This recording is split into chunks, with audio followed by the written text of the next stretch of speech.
Pay up or else. The city of Schenectady is going after landlords whose properties are falling apart, causing much more than a nuisance to the neighborhood, but possibly a danger actually to residents. A group of landlords met with the city's building department to hear the progress tonight.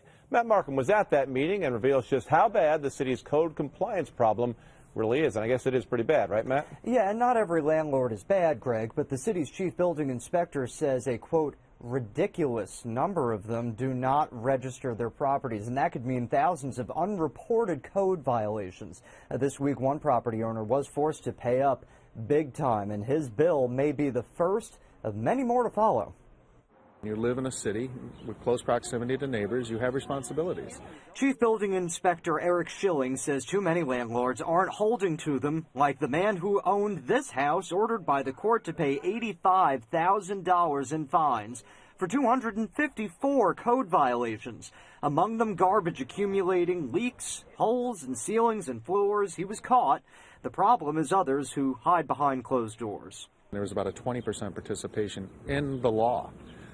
Given that, we've been running some numbers to identify almost 18,000 rental units available to the city of Schenectady. And when you look at about a 20% participation rate, you can understand the amount of unenforced, the uninspected, the possible unsafe conditions that are out there. Code enforcement has been sweeping neighborhoods looking to clean up the mess and warn violators that they will pay. Tuesday, the group Schenectady Landlords Influencing Change met to hear the progress. You can't beat up on someone and expect them to be able to produce, especially when the finances are involved. The landlords in compliance say it's a challenge to be, especially because so many homes in Schenectady are just old.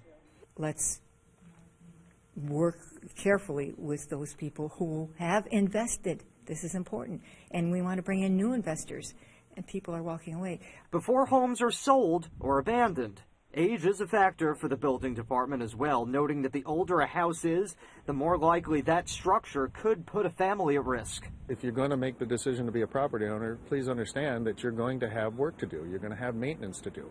That's part of the business.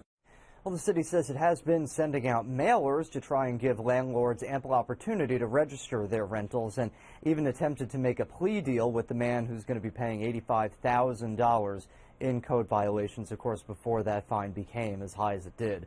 One word of advice, though, from the building inspector: if you are a renter and you are moving, even if it's somewhere other than Schenectady, call the building department in that municipality to make sure that the apartment or the home you're moving into is inspected and up to code. Live in the newsroom tonight, Matt Markham, CBS 6 News.